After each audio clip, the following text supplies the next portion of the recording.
mind bend. Non-ordinary and extraordinary states of consciousness for mind bend creative. Danny Santos, thank you for being here. What the heck are you doing here? Oh my God. Well, thank you for having me. You're welcome. I'm here to talk about psychedelics, ayahuasca, astrology, spirituality, any and all magical topics. You are a certified astrologer. Well, I don't know. I don't have a certification, but I've been studying astrology for the last 18 years of my life, and it's my entire life's purpose. Everything. I always say I'm an astrologer first and a spiritual life coach second. I was really excited to speak to you because this conversation can offer, I think, a very unique niche in that you are coming to plant medicine and psychedelics from a background as an astrologer specifically, but you've been helping people. Yeah. That's what you want to do. Absolutely. Yeah. I mean, and you've been utilizing your gifts and your interests in a very particular way to do that. yeah. And for me, astrology, I'm what they would call an archetypal astrologer.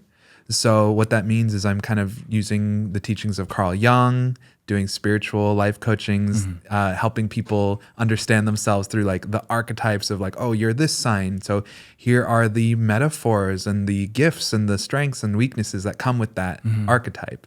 So it's a lot like being a counselor or a psychologist, but it's through the lens of astrology. So You have to have a certain amount of faith, if that word is the operative word, right, in the entire notion of astrology. And not everybody has an understanding of what astrology is. Most people know that they can find their horoscope in some kind of publication or website or whatever, but it's a deep consideration, isn't it? absolutely. I mean, I'm a Pisces, so for anyone who doesn't know anything about that sign, it's the last sign of the zodiac. Okay. So it's the most spiritually inclined. It's the most magical, creative, metaphysical, so to speak. So I feel like astrology fits in that vein of life. If you want to talk about the opposite of that, my parents are both Virgo and they're doctors. They're very clinical, logical. So I like astrology because it's almost like the metaphor of the elephant, where everyone's like touching one part of the elephant and they're like, oh, the elephant is, thin and it's hairy on the end and someone's holding the tail. Yeah. And then someone else is like, no, it's bulbous and they're touching its back or something. I think astrology helps me understand that we all are sharing a human experience, but we all come from it from a different point of view. Yeah. When I look at the Chinese zodiac in particular, and I don't know how many different zodiacs there are, but when I look at the menu at the restaurant and I see the year of the horse or the year of the snake, and I think, wait, everybody who was born this year is the same type of person, then that's where I immediately start to get gummed up in my, wait, how is that possible? Everybody born in a certain year shares the same, and then in this instance, everybody born in a certain month has the same. I'm not a Chinese astrologer, but I'm a what they would call a Western astrologer. So for me, that's the energy of the day that you're born, the hour that you're born. You can have two people born the same day and they're born, 2 hours apart, and their birth charts will be different because different aspects. The ascendant in astrology changes. So it's The ascendant in the astrology change. Well, so in astrology, you've got what's known as the big three. It's kind of a pop astrology term. So this is like the sun sign, the moon sign, and the rising sign, also known as the ascendant. So they're similar to Freud's theory of the ego. So the sun would be the ego, the moon would be the id, and the rising sign is the superego. So that superego, quote unquote, changes based on the hour that someone is born. Whereas you'll have two people who they're functioning in a similar ego space if they're born within the same month or that month period per sign. Why do you believe that any of this is true? Because if I'm being honest, my brain and myself, I don't understand more logical, rational things. I understand astrology because it resonates for me. My life focuses on noticing the patterns of things. So as like a integrative healer, I focus on helping people develop tools based on the patterns of their life. So when I'm working with someone who has an extenuated amount of trauma, there's different things, most times when people experience trauma, they freeze up. So things like breath work can be a good aid to that, or bringing in sound healing or talk therapy. There's all sorts of techniques, but astrology is a good one to pull in because then we're bringing in a metaphysical element. And let's say I'm working with a client who just lost a brother, very young, maybe to addiction. Well, all of a sudden, all rationale goes out the window because when we're experiencing trauma or hardships in life, we don't have that same solid ground that we've built.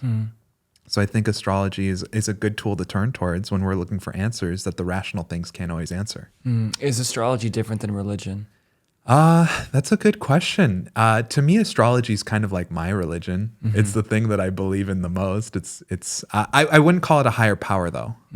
I think the highest power of all is like love, light, the good things. That's your intuition. Yeah. So, but astrology, I'm open to questioning astrology and like looking at it through a different lens. And I don't know if people in their religions are always open to questioning things. So I guess I would say no, but it's the closest thing I'm using as a religion besides my own studies with shamanism through the Shipibo tribe in Peru.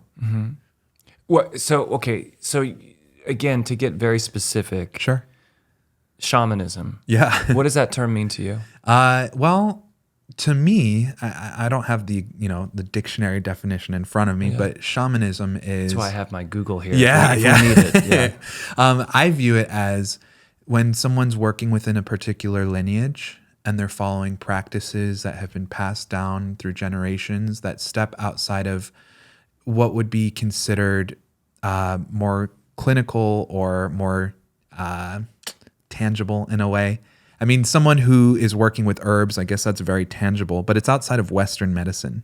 Okay. A shaman is someone who's working with the spirit, and they can bring in things that are physical, like herbs or, different elements to help heal. But essentially, the shaman's duty is to both in turn heal themselves and heal the other, but ultimately the world, to help heal the cosmic wheel. So I view shamanism as kind of the gateway. The shaman is the medium between the physical world and the higher realm. So we've got reality and we've got the ether or beyond the veil. And the shaman is like the bridgeway between the two. In certain societies, in groups, in tribes or villages, there were individuals that were designated as such, right? Yeah. We have historical record of Absolutely. that. Yeah. And I have known of that term, and I had an impression of what that is supposed to mean for a long time, just from reading or watching films or whatever's in the zeitgeist. But I hadn't heard it thrown around as regularly as I did when my friends started doing ayahuasca ceremonies about 6 years ago. Yeah. And they were working with somebody who they called a shaman. Sure. And this individual had been to Peru in particular, and I guess had immersed themselves there and studied how to be and the traditions of plant medicine, ayahuasca in particular. Yeah. So at least my understanding was that was necessary to have a handle on then being able to work with other people to share and create those experiences. How does that system work in your experience, Danny? Interesting question. Thank you for asking. Well, first of all, I feel like if I was born in a tribe somewhere outside of America, they would have looked at me as a child and thought, oh, he should be working in the spiritual arts, not in, math and science. Yeah. Because I grew up with severe ADHD, had difficulty learning how to read, doing math, these kinds of things. It took me a lot longer to get up to speed compared to other kids. And you could probably look around at peers now that have children or cousins or whoever, nieces and nephews, and say, oh, that's maybe they're suited for that. Yeah. I can look at people. I have kind of a really developed extroverted intuition. So I can look at people and understand here are their strengths and their weaknesses just by kind of looking and engaging with them. So my intelligence is emotional, and I've done a lot of work to bring up those other things up to par. But in terms of becoming a shaman, they say you have to have a certain level of humility. So the shaman is never supposed to call themselves a shaman. Yeah. It's kind of paradoxical. Only others can give you that title because you have to have humility as a shaman. It's not about the ego. It's about being of service. And if you hear people talk about ayahuasca, they'll refer to it as medicine. And then the curandero or the ayahuasquero, the shaman, I mean, that's how we call it shaman, but in Spanish, they would say those terms. That's someone who's serving the medicine, to literally be of service. So it's about removing the ego and not making it about you. But you have to do a lot of work on yourself, what Carl Jung would call shadow work, in order to remove whatever blockages, impurities, whatever you got going on, so that if you're in an ayahuasca ceremony holding down a room of 15, 20 people who are puking and crying and having an experience of catharsis, you got to be able to hold the fort down and do the thing. Do you know what I mean? Sure. My first thought, my very first thought, without any research before or any real familiarity about what could be transpiring during an ayahuasca ceremony, is that people are ingesting poison and it makes them so sick that they almost die, so that when they get back to being better, they're thankful to be alive and they feel like they've been cured. I mean, that is not unlike some of my experiences. That was my first thought. And I've had those experiences. Yeah, and to me, the innately skeptical foundation for that thought was, who wouldn't be grateful? Who wouldn't feel empowered to survive such intense food poisoning? Yeah, what they would call ego death is probably a term similar here. I'm not a fan of the notion of death personally. I don't like talking about it. I'm not comfortable around it. God, I don't like the thought of I don't like the thought of dying. I want to be here. I want to make stuff happen. I want to enjoy living on Earth. And that's just my orientation and where I've come from. And I don't like thinking about when my end will come. Amazing. In my free time, I'm watching, hospice nurse Julie on YouTube talk about people's last leg of life. But to be fair, ayahuasca, that name literally translates to the vine of death. I didn't realize that. Her purpose, the spirit of ayahuasca, is to come forward and to give ego death. What language is that? Ayahuasca, it's probably Shipibo or Spanish. I mean, I'm not sure exactly the direct origin of it, but she's the bringer of death. She's a Scorpio. Yeah. That's the archetype of death. She wants to come in, and let's talk about this for a second. Sure. You're saying people drinking ayahuasca and poisoning themselves. Well, the purpose of ayahuasca, if it is that Scorpio archetype, Scorpio is ruled by the root chakra and the sacral chakra. These are the areas of the body that have to do with elimination, going to the bathroom. Yeah. So we think about the duty of all Scorpios. Duty, that's right, of all Scorpios is to eliminate trauma, break generational curses. Yeah. So what if when you're drinking the ayahuasca, it's not being poisoned by the ayahuasca, but instead it's pulling out, because this is what ayahuasca does. It detoxes heavy metals from the body. It goes into the liver, the kidney, and the bloodstream, and it pulls out, impurities. It's literally extracting, or what I like to say, exorcism, exorcising your demons out of you. So demons being impurities that are physiologically corrosive. That's only half of the game, because the other side would be psychologically, mentally, spiritually corrosive. If you're familiar with ayahuasca, or maybe some of the listeners out there, it also causes not only ego death, but reliving traumatic experiences, which can also crush the ego in a big way. It can cause you to reconnect with loved ones on the other side, revisit your own insecurities, your own traumas. And then on the other side of that, there's also stepping into yourself. After you kill the ego, there's this rebirth. That's the other side of that Scorpio archetype. It's the scorpion shedding its skin only to be renewed afterwards. I'm sober 9 years. I needed to get alcohol out of my life entirely because it was never part of anything productive for me. Yeah, congrats, by the way. Well, thank you. That was the reality for me, and I butted my head up against a wall for a long time before I made a commitment just to rule it out entirely. Yeah. But my hangovers always felt like some kind of magic ceremony. I mean, they felt hellish for me. And that's where my depression and anxiety really got just out of control. Yeah. During a hangover. Or being strung out or whatever, it was just awful. And then when I started to feel like myself again, it was a very mentally, it was wow, I'm back. I want to be different. I want to be better, and that cycle went on for a long time. Yeah. You know, but the idea of re-traumatizing yourself, I mean, you know, that sounds traumatizing. It just, you're right. Revisiting, Sure. like there are traumas that I'm aware of that I think, you know, if we talk about the definition of trauma, anything that makes an individual feel fully, thoroughly disempowered, taken out of their power or taken out of their orientation, deeply disoriented and disempowered. I can identify events in my own life that, you know, I've probably been working at in some way or another through a cognitive behavioral therapy or whatever, medication, right, over time. And a lot of people are too. But I don't want to experience that again. Just sitting here thinking about it, I don't want to go through that again. Sure. You know, I wouldn't want to go through that again unless I felt like there were some pretty serious spiritual advocates standing behind me with giant lightsabers ready to like wipe out anything that was going to re-traumatize me again. Yeah. But I don't know if that's what happens. Well, from my own personal experience, I've certainly been traumatized on a few occasions by ayahuasca. But at the same time, what it's doing is building resilience. Oh my gosh. So just the way that somebody might, you know, work out and they're building a muscle and then that muscle gets really tired, you have to give time to rest. So there's this what's known as integration. You don't want to be doing 6 ayahuasca ceremonies day after day and then, you know, all of a sudden go back into everyday life. Yeah. You need time. Time is of the utmost essence with this work. You can't heal everything overnight, and 1 ceremony, 2 ceremonies, three ceremonies, it's not going to fix everything.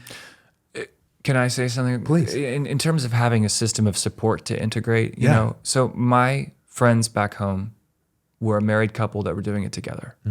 They had each other. Yeah. And I felt like that was very integral to them making what they believed was progress. Absolutely. Wouldn't you need someone who loves you intensely enough to marry you, to go through that with you, and then to process what comes after that? I mean, I don't know how much of the experience they were having on their own, in their own parts of the house, in private, but I would feel like if I just had my soul handed to me, I would want to be able to speak about it intensely to somebody who I knew loved me, or at least believed loved me. Yeah. Well, this is where so the work that I'm doing right now is spiritual life coach, sound healing, Reiki, tarot, astrology, all of these kind of magical things, adding breath work in there.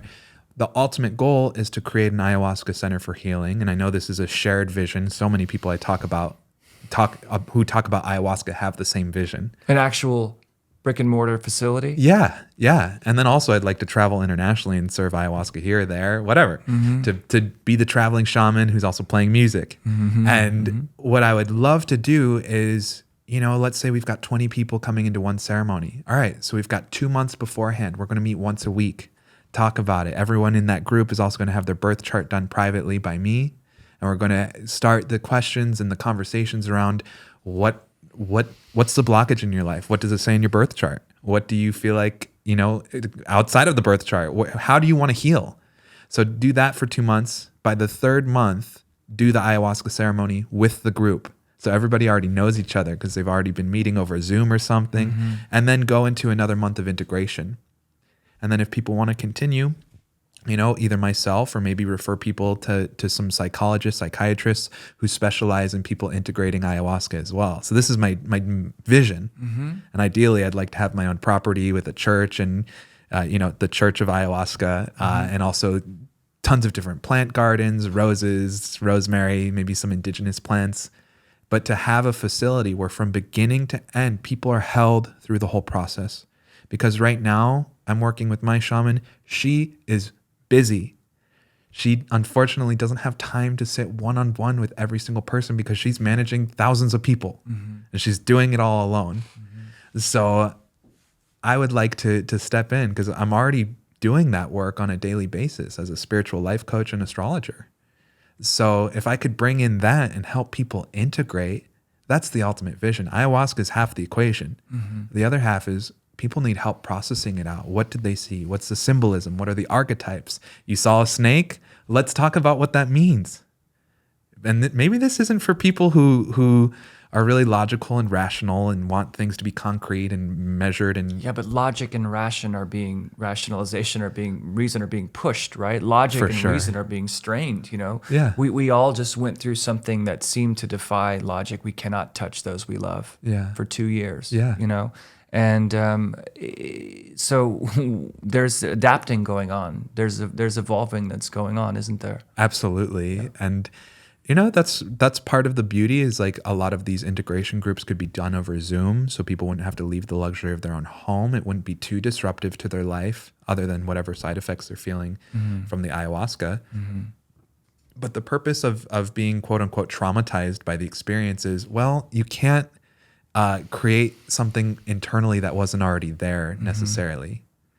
So it's the energy of, if you've got trauma within yourself and you're having a traumatic experience, there's something that you're meant to learn from that experience. A lot of people suffer from it going on too long, or feeling like they want it to be over, or feeling discomfort. These are things that we can become more resilient with. I am pretty guarded against cliques because I grew up being not included in the cliques. Sure. I feel like it's very easy to view the psychedelic community as a clique or cliques within it, Yeah. But specifically in this instance, I can't ingest the vine of death because I take SSRIs. And that rules me out because some council somewhere has determined that it's a contraindication and that bad things will happen. Yeah. Do you know about that? Are you aware? Yeah. There's actually a list of medications that my shaman goes through with people beforehand. They have to, if you're going to sit with her, because I'm only training, I can't actually serve ayahuasca at this point in time. And there's no guarantee that I will be able to. It's kind of like no promise, but going forward with the hope.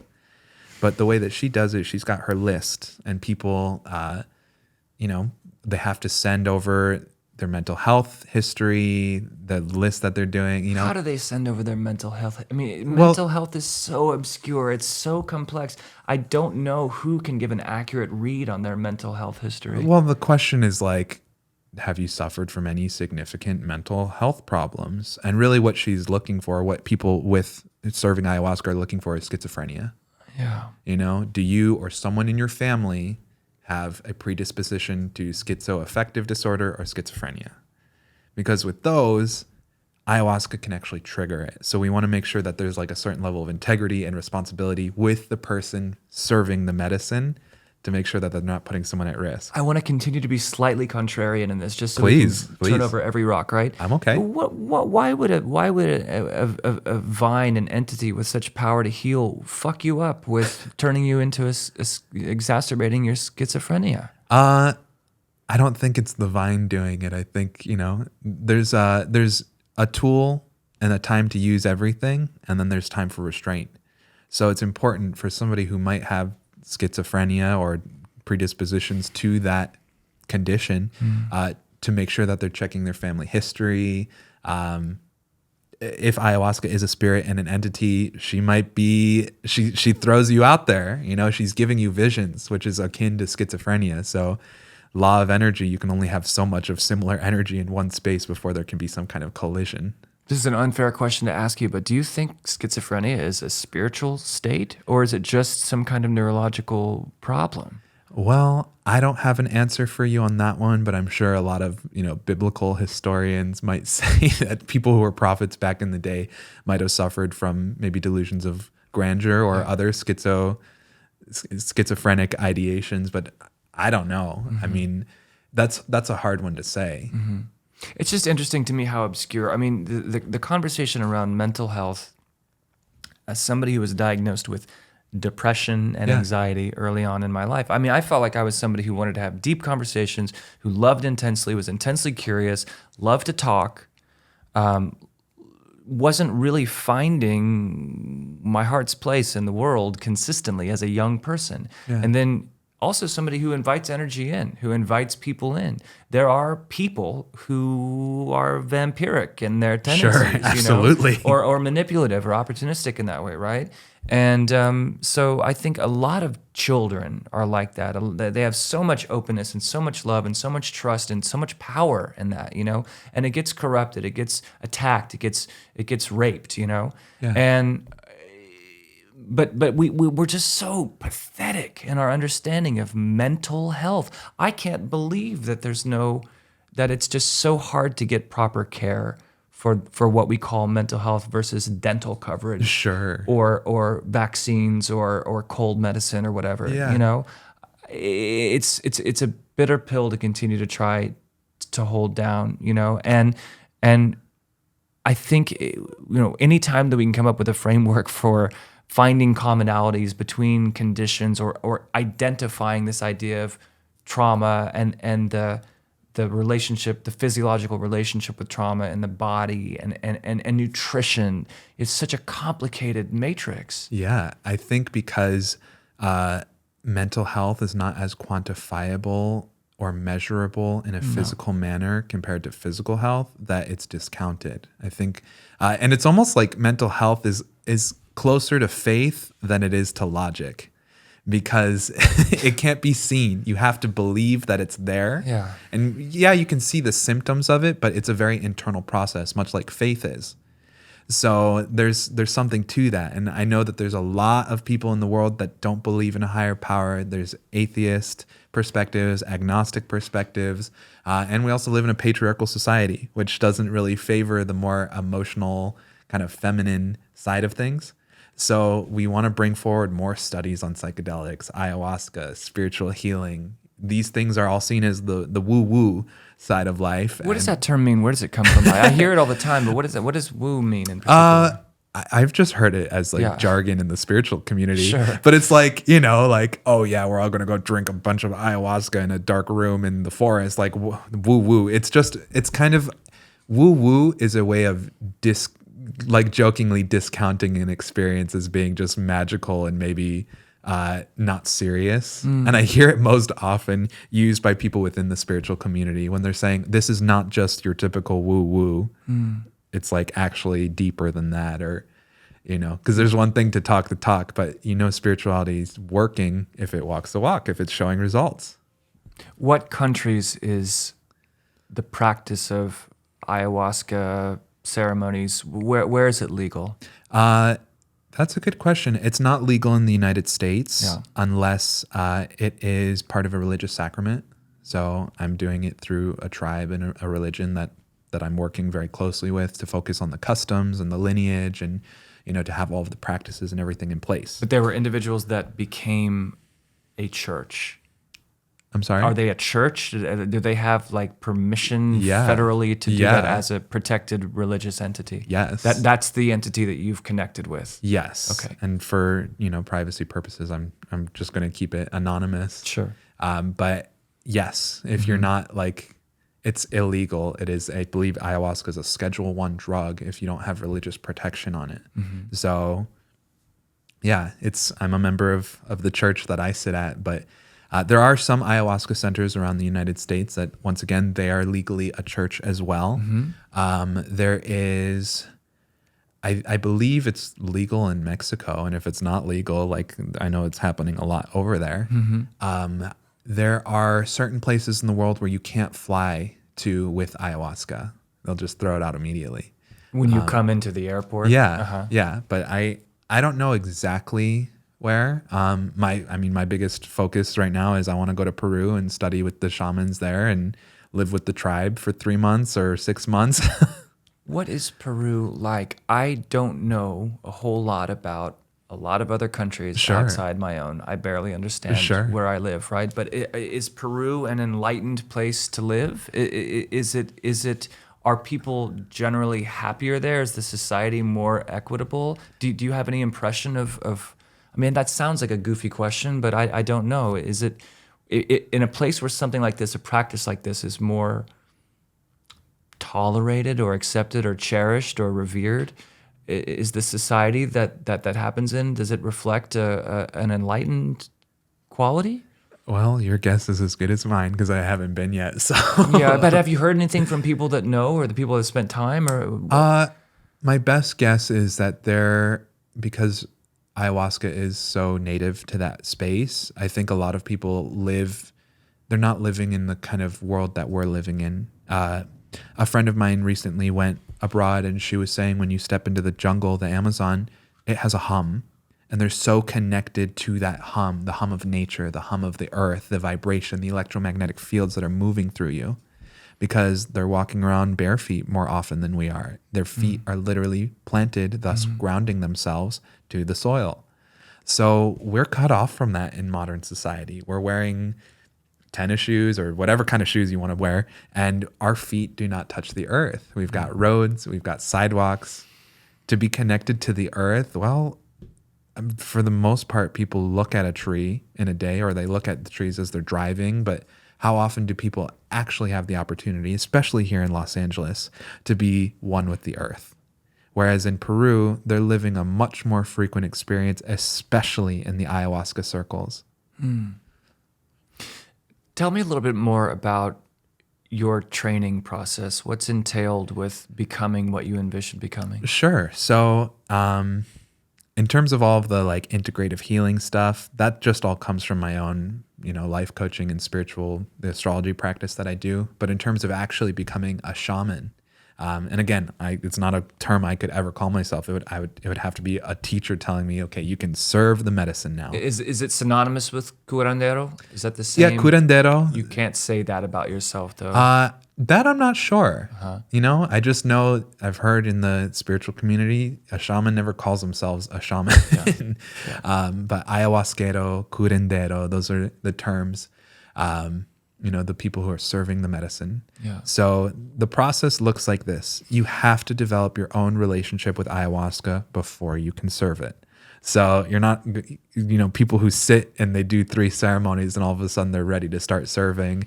That's not really following more of the guidelines. Do you think that's happening? Yes. Yeah. I know that there's a lot of rogue shamans out there who are serving and not following any lineage, not in any kind of integrity. Because when you do ayahuasca, you have to have a shaman who's holding the fort down, and that shaman has what they call plant diets or dietas inside of them. So what a dieta is in the ayahuasca shamanism is when somebody takes a plant and they sit with it with ayahuasca, meaning they drink the ayahuasca and they drink essences of that plant, and they're merging that plant to their soul as a means of gaining the wisdoms and teachings of that plant. So in order to be an ayahuasca shaman through my lineage, you have to sit enough times, first of all, to get ready to start doing dietas. And then you have to have enough plant diets or dietas inside of you so that by the time you're serving, when things go wrong, you've got tools and guardians, and it's a spiritual practice. This is not a logical thing. You have to have faith in it, that these plants are going to protect you, help you, aid you as you're being of service. So yeah. And it just naturally aligns with some of your core values and how you see yourself. Hell in this yeah. world. I mean, I believe in spirituality way more than, science, if I'm being honest. And that's not discounting science in any means. Science can exist, but that doesn't mean I'm putting all my faith in science. I'm putting my faith in emotional connection, intimacy, love, spirituality, healing. Because there's undeniable science is real, but it's not my God. And I think in current religious or current times, science is God for a lot of people. But that's not where my emotional core lies. I'm a head in the clouds, spiritual, creative, artistic, emotional, sensitive guy. So you're not coming to me for E equals MC square. I mean, maybe there's some ayahuasca quantum realm overlap, but I'm not going to be the one to tell you about them. People could come to me because they have an emotionally available, sensitive, and intuitive person who's genuinely interested in their healing process. So if anybody's upset that science isn't my religion or it's not the focus of my life, it takes all kinds to make this world go round. That's not my bag and that's not my calling. I'm more interested in healing people. Do you think people are interested in being healed? Case by case basis. Do you think that more people need to learn that they're not well so that they can heal? And that's a tough thing to do, right? Like if you see behavior in your family, for instance, Sure, that is ultimately resulting in pain for somebody that you love, it's hard to tell somebody that there's something wrong with them. Yeah. Well, yeah, that would require intervention and a lot of times people who do have something wrong don't want to face the problem. That's not every time, but generally you see that with addicts, personality disorders, different things. People don't want to see the truth. Yeah. So ayahuasca can help. I mean, I've seen it in my own experience where I had somebody very close to me who was suicidal, and then after just 2 ayahuasca journeys, they're like, okay, well, suicide's not an option anymore. So I got to start working on some other things. But your original question was about what about healing and other people? Like, do people need to know that they need healing? How do they know? You know, I mean, what's the? I mean, that takes a certain level of self-awareness. So I would never want to force somebody to do ayahuasca that didn't want to. I would want to bring somebody in the direction of like, if you feel called to the medicine, that's the only way somebody should do it. Yeah. On top of that, they need to make sure that we need to have clearance. Is their health suited to do this? Is their mental health suited to do this? Like, it's not just one and done willy-nilly. You've signed the paperwork now, like, let's go sit. I would like to do it in a way that's filled with integrity. So there's a conversation beforehand. We can set some goals, maybe do some sessions together to prepare someone. That's the dream. But to get somebody to find their own healing when they're not, first of all, they're not asking for it. And second of all, they're not receptive to it. You can't change free will. Well, but I guess what I was talking about was, you know, I feel like I've seen since 2020 more, and I don't watch a lot of TV, but I feel like I've seen more than ever TV spots about mental health. Sure. The awkward conversation TV spots in particular, right? Okay. Like that it's something that needed to be addressed, or that somebody got it, or the industry got it, or something changed. Like, we have to start talking about this more. Yeah. But I always hope that whenever we're creating content or sharing discussions, that at the very least it could help inspire somebody to think about something a little differently, you know? And I just think it's easy to look at the world. It's easy to look at America, where we live. Yeah. It's easy to look in societies and states and governments and see all the problems, right, that are mechanically like not functioning at the highest level. It's so much harder to look at yourself and see that. Yeah. It's just hard, and that's what I'm saying. How do we recognize that things aren't working more efficiently, more compassionately, more thoroughly with one another? What helps unlock that possibility? Sure. I think healing is an internal process. So one message that I got in an ayahuasca ceremony, which it's good advice. I mean, you could hear this anywhere, but it probably meant more to me because I was in a ceremony, was heal thyself, master thyself, and you can do anything. So my whole journey is, okay, well, I want to master myself. And for me, that looks like curing an eating disorder, curing, you know, whatever else has come with growing up gay and the shame of that, finding my place in the world. I've been fired twice from other jobs that I've worked before, worked as a temp, did all of that kind of stuff, and then faced a whole jubilee of other types of trauma. So I'm really trying to heal myself. And I've made all of the mistakes that a person can make in a pretty short amount of time in my life because I'm a very impulsive guy. But in that, it's making me a good healer because I can relate to people when they make mistakes. I'm not judging them because I've done it myself twice, 3 times. So I think to answer your question, you can't force anybody into their own healing, but you can heal yourself. And when you begin to heal yourself, you start to heal the people around you. I noticed my family started changing when I started showing up differently. And then my sister slowly became receptive to wanting to try ayahuasca herself. And my other sister, just having conversations and explaining to her the revelations I've had, the types of trauma I've gone through, in all sorts of varieties, she started treating me differently because now she was understanding me better because I understood myself better. And it wasn't from a place of ego. I wasn't blaming anyone, even though there were different people and things involved to cause trauma. But ayahuasca helps us let go of our patterns and the way that we see things and think about things. And we can start reframing them so that when we talk about them, when we open our hearts about these things, we're coming closer to our own healing. And then other people heal in turn. It helps in that it's actually able to bestow a coherent lesson. There's a communication involved because not everybody has the same aptitude for learning a particular language or a skill set, Sure. right? But can we universally say that when you enter that experience, you're able to come away with empowering knowledge because it's imparted in the form of a lesson that's communicated?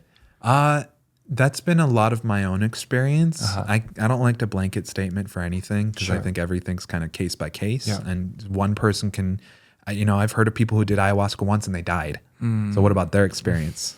That's why we want to make sure health-wise, mental health-wise, physical, all of it. You want to make sure that you're planting a seed in a piece of soil that's going to grow rather than tossing a seed off a cliff and hoping that it doesn't land in the ocean or get eaten by a bird. So when we're thinking about, again, you can't quantify everyone into one experience. But from my experience, I've walked away from ayahuasca ceremonies with deep and profound downloads on who I am, my family's trauma, my ancestral trauma. So my father, his father, the family itself, being refugees that left from Cuba and came to the United States, understanding my own sexuality and how it was formed as a gay man, understanding the trauma that I faced through that sexuality in a number of different ways. Seeing the patterns within my own family and understanding, my mom's relationship to my sister and my dad's relationship to my sister and how those dynamics, ayahuasca helps you look at everything from a zoomed out lens. So if you're not doing ego death, you might be able to dissolve the ego, which means what I mean by that is pull the ego back just enough to start looking beyond your regular biases. You gave an anecdote earlier before we started our discussion, and I don't know if you can speak to it, and no worries if you can't, but about being a gay man and the relationship between that reality and ayahuasca specifically of a colleague that you know. Yeah. Can you speak to that a little bit? Because I thought that was fascinating. Yeah. So he's doing, I believe it's a doctorate thesis on ayahuasca and the experience of gay men with ayahuasca. And it's just fascinating. He and I did an interview on it today, and he was just asking me these questions about how do you feel like ayahuasca has helped you physically, and what are the physical effects of it? How has it not helped you physically? Then he went on to ask the same question mentally, then spiritually. So he's doing an analysis on gay men and their experience with ayahuasca. And it's been interesting to hear some of the results so far. I mean, some men walk in being gay, and then they come out of it realizing that they're straight or they're more attracted to women. So there's something that got literally straightened out in that ayahuasca ceremony, or the opposite being true. Straight men who realized they were more bisexual or heteroflexible or whatever. Also people healing from trauma. Once again, ayahuasca is one of the best trauma healers that I'm aware of. But just seeing this group of men who are culturally maybe more on the outskirts in a lot of ways, being a gay man, and ayahuasca's propensity for helping people put an end to negative thought patterns or biases or shame, blockages with sexuality, whatever. I mean, I've seen it, and I've now hearing from him, and he and I are collaborating on some stuff, and it's really cool to see just how it does help people, regardless of communities. May I ask, was that the experience for you? Was it a removal of shame that you had experienced growing up, or shaming around your sexuality? No, because I think I worked a lot of that out in Catholic school. I was Catholic. I was raised Catholic, so I had a priest. I went to a priest and I was crying. I actually still have the necklace on that I got from the retreat. But I said, I'm afraid of burning in hell for being gay, bawling my eyes out. What age was this? I was 17. And the priest, he's amazing. I love this man. He just started laughing, and he was like, Santos, you're not going to burn in hell for being gay. He had a really deep, booming voice. He's like, God loves you. If you realized that you liked women, what would you do? And I was like, I'd probably act on it. And he's like, have you ever felt that way? And I was like, no. And he's like, don't worry about it. Live in integrity. This is pretty revolutionary for the Catholic Church. I'm so happy to hear that. Yeah. So, that kind of, that saved faith for me in a lot of ways. And while I don't really primarily identify as Catholic or Christian anymore, I mean, I like all religions. I think there's some beautiful stuff and of course some darkness, but people have the same thing. So I'm going to be fair to a religion the way I would to a person. Yeah. Well, you love people. That much is clear. Yeah. I mean, I want to devote my life to helping people. Yeah. If I can do that, then the whole me going through all of the trauma and the stuff that I have, I've been resilient through it. I've been able to transcend it and, healing all of these different things that I've experienced in my life. If I can put that towards helping even just one person, then this is all worth it. Mm-hmm. Before we conclude, I wanted to ask you, what's your experience of other plant medicines, other psychedelics in particular? Sure. So I haven't done too much, like an extensive experience, but I've microdosed on mushrooms before. Mm-hmm. So that's definitely helped with clarity. I haven't done that in a long time. And I had one experience with ceremonial mushrooms that didn't go so well. I ended up having a lot of anxiety, I didn't have anyone like guiding me through that. So Okay. I chose to do it on my own. And I would definitely advise, if you're going to do an experience like that, like have someone who is trained to help you and assist you and guide you. Any kind of plant medicine ceremony. Yeah. I know some people do mushrooms like very leisurely. Yeah. I don't really have experience with doing plant medicines that way, because again, I'm doing it through my church and my religion. And that's where it started for you. Yes. I mean, before that, I went from like being I don't like alcohol at all. I just never have. Mm-hmm. And I think I've smoked weed like less than 10 times my whole life. So I went from being somebody who doesn't really enjoy those substances to, I tried acid when I was in 2014, right before I transferred to film school at USC. And that left me with 9 months of a post-traumatic stress response. So I developed a horrible anxiety disorder. I was having panic attacks twice a day. And again, this is a chemical. It's not something that came from the earth. And there was no one to guide me through it. So that was the worst experience of my life, the most profound. And horrible. Danny, again, that has helped generate, I think, for you, the understanding, the empathy of the importance of providing a network, providing a foundation of support. Yeah. And then you can realize that vision. Yeah. Well, and I just want to like emphasize that I'm not just some guy who's playing around with like psychedelics, because I've done that. I've made that mistake in the past and it hurt me. I mean, 9 months of crippling anxiety, agoraphobia, depression, suicidal thoughts. I wouldn't wish that on anybody. So I wouldn't be an advocate for ayahuasca if I thought that it was going to lead people in that direction. Genuinely from my heart, I believe that this can help people. The first time I did ayahuasca, I lost 60 pounds in the first 2 or 3 months afterwards.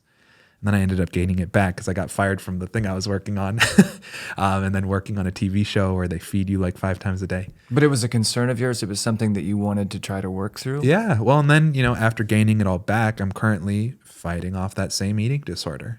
So ayahuasca will put you in the shoes that you want to walk in, but it's up to you to walk the walk. There's this energy of it can show you the right way, but it's not going to do the work for you. I'm right now beating an eating disorder. I'm down 27 pounds. I struggle with binge eating my whole life, but it's generational. It runs in my family. And with that, I mean, having that level of self-awareness and being able to stand up against that and face it every day and actually change my patterns enough. First time I lost the weight happened in 2 seconds. Went vegan. Everything was great. All the body weight fell off. My body has never acclimated to doing a vegan diet with that level of success ever again. I think it was a one and done deal. So now, knowing that weight loss was possible, ayahuasca showed me that I could do that. But I have understood that if I'm going to lose weight and have a healthy body, I need to be more active. I need to watch what I'm eating. I need to be very tuned into myself. I'm an emotional eater, so I got to work on my emotions. So that's just a metaphor for whatever someone's coming to ayahuasca for, that you can heal it and you'll see some pretty incredible results, especially right off the bat. But if you want long-term effects, you need to keep working on yourself, whether it's therapy, integrative healing, ayahuasca, an astrology session, whatever it might be. It's like someone who's trying to kick an addiction. To just kick it for X amount of time and then relapse, it happens to everybody. So if you can relapse and come back and relapse, because I've relapsed on this eating disorder more times than I can count. But if you keep fighting, you hit the threshold where at a certain point you're 9 years sober, right? So I believe in this work, and I think that it can truly, scientifically, it reprograms the neural pathways of the brain, helps you think about your scenario and your life differently and make new choices. Dissolve the ego, pull it back just enough to make a new choice. How much Danny Santos is there to go around? There's plenty to go around. I mean, if people want to find me, you can email me at santosastrology@gmail.com. I got an Instagram at Santos Crystal Visions. Watch out, because there's a lot of fake accounts pretending to be me. Are you serious? Yeah. Oh, yeah. Cool. I've been impersonated. How flattering. I know. I've been impersonated 13 times now and going. So if anyone ever messages you asking, would you like a reading? That's not me. So a lot of people have been scammed out of money from this. Oh, that stinks. And then you have another thing coming up too, right? A program that you're working on? Oh, yeah. I do a 3-month, what I call the soul regeneration program. Mm-hmm. So ideally what I'd like to do is run this program for people who are going into ayahuasca ceremonies. And I've got 2 of my clients right now. They're doing the program right now, and we're going to do a ceremony in December with my shaman. But yeah, it's basically a combination of we do your birth chart, then we do like an hour of kind of talk therapy or that sort of thing. And then every week we do a different either guided meditation that's inspired by ayahuasca visions that I've had, or sound healing, other forms of integrative healing, just things to kind of get you to start looking at your life and your trauma differently. And then there's like a little homework sometimes, like write a letter or, reflect on this, go do this. So yeah, these are the things that I do. Primarily, if anyone wants to work with me, I'd request probably doing a birth chart reading, because like I say, I'm an astrologer first. That's my bread and butter. Mm-hmm. I think we started with astrology, and then we got into psychedelics pretty deeply, I think. But I think we did establish the basis for what makes what you're doing unique to you, and how your values all entwine. And it really all boils back to utilizing the tools that we have discovered, that we've been given over time, to understand who we are and what we're doing, and how to transcend pain and suffering, and to create a better reality for ourselves and for those we love, and for strangers and for everyone, right? Absolutely. And I know what I do is not for everyone, and I'm not really interested in the work of trying to change people's minds. I don't need somebody else to believe in astrology in order to like them or be friends with them or even to want to work with them. Yeah. And that's another big hole that I'm seeing in the spiritual community, is when people don't believe in spirituality, the spiritual people are revolting against them. It's like, who cares? Yeah. We can not believe the same thing and exist in the same space. Yeah. Just be nice to me. Yeah. Well, you've been very nice to me by coming here and letting me speak to you so candidly and openly. Of course. And let's do it again. I would love that. Awesome. Thank you so much, Thanks, Matthew. Danny.